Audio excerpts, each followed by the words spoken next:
EDSP 410 Final Exam, Part 3. Let me call him Eric. Disturbed kid. So everybody said. Female teachers said they were afraid to be alone in the room with him. Everyone thought he was devious, cheated, tried to catch him. Was often strung out on drugs, had a destructive urge, a quick mind, and a poor self-image. Academically disadvantaged and frustrated because he couldn't produce written work at the level of his thinking and couldn't stabilize his thinking as he wished. Final semester of his senior year, withdrawn from school, drinking, depressed, ran the car into a concrete wall, withdrawn from school, attempted suicide, put him into a mental hospital and out of my class. And there I was, new to high school, couldn't understand why I was the only one who went to see him, had to carry messages from all the other teachers, most of whom hoped there would be a way to help him graduate, and counselors, called a conference with his teachers to plan strategy for him to complete enough assignments to earn the units he needed. Now, why should I have to do that, outranked by everyone else? I visited him and arranged tutoring sessions where I worked with him for hours. And I had promised myself that when I got to high school, I wouldn't walk on water right away. Set up a conference with his psychiatric therapist, his parents, himself. Now, why should I have to do that? And talk turkey to them all, prefacing the remarks with the clear statement that I really didn't know what I was talking about because it's not my field, and no, I'm not courageous, but it seemed to me that Eric hadn't intended seriously to attempt suicide. Quite right, he agreed, and had been saying for some time, but that he was trying to attract attention and certainly had succeeded. How easy the simple cases are. That he needed the love and support of his family, which they were shaken into manifesting most visibly and securely, but not the pressure of an upwardly mobile black scion who must be better than everyone at all costs and go to Harvard. Pressure he couldn't handle because it was insensitively unrealistic. And Eric himself was taking advantage of the whole situation, interposing excuses between himself and the honest effort that would produce real learning and work of real substance. And he still owed me assignments. And if he wanted to graduate, yes, I would work with him, but he had to put out real effort, and in a hurry, too. No more cop-outs. And of course, I didn't know what I was talking about. I amazed myself.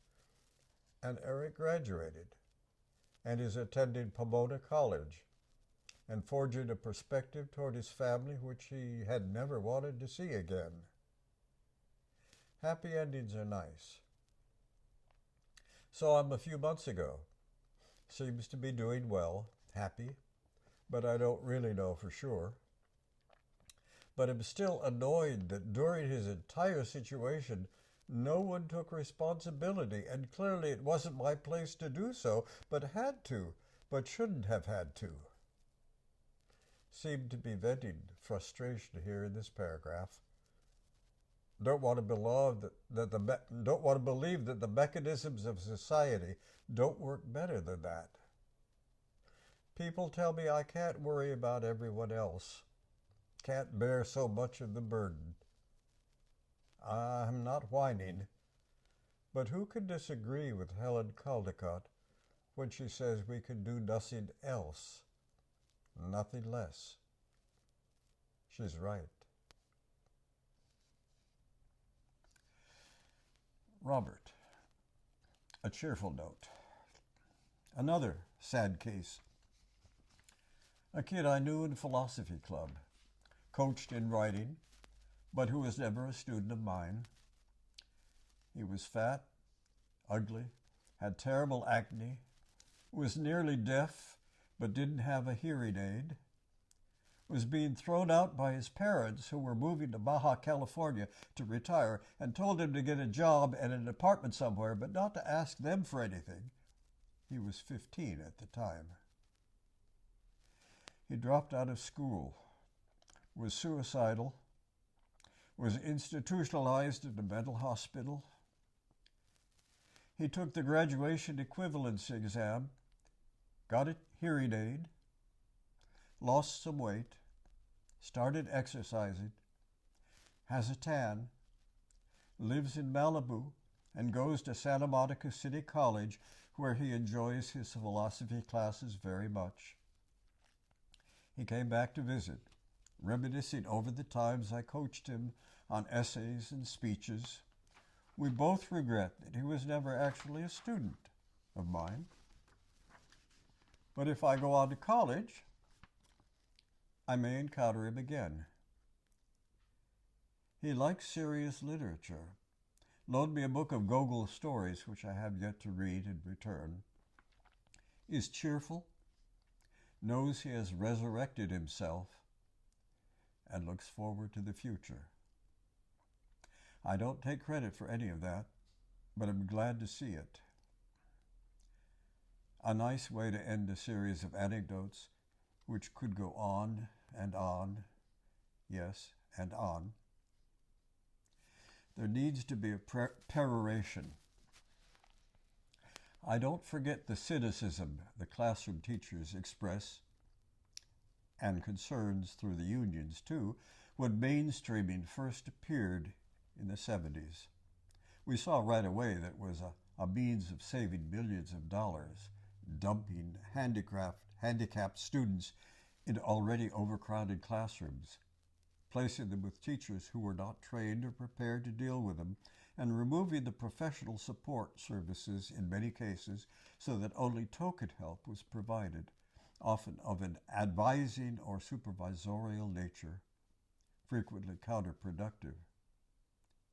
In such cases, unfair to the teachers, unfair to the students, and unprofessional to allow some special ed teachers to operate with a reduced or non-existent caseload, which made them a happy lobbying force for that renovated system.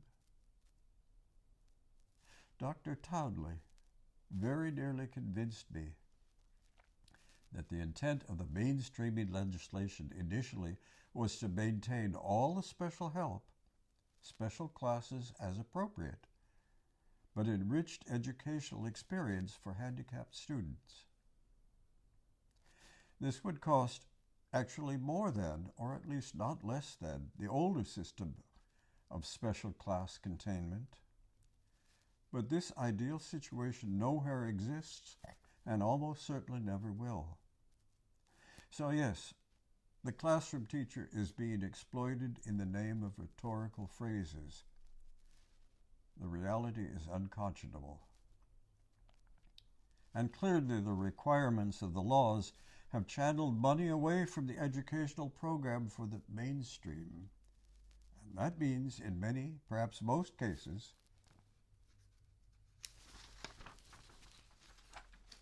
the quality of education for the handicapped child is inferior. The quality for everyone else is inferior, and society itself continues to slide down the interface of the void. Conclusions aren't going the way I'd like them to. I've seen too much politicking at the expense of quality to know how to balance my cheerful, altruistic nature with a strong dose of reality. I'm working too hard trying to do my job, wishing other people would do theirs with some comparable degree of commitment. I detect in my tone the frantic edge of incipient burnout. So maybe this is where Dr. Tessier steps in, provides a word or two of encouraging direction, and so writes the conclusion to this paper. not just a clever ploy on my part, not sidestepping any issues, maybe partly a clumsy way of saying, thanks for a class I didn't think I would enjoy or benefit from, and help, and keep in touch. Don't weaken, and meet you at the barricades. P.S. A few recent lines. So many doors, rooms, the air passes through, carrying my voice.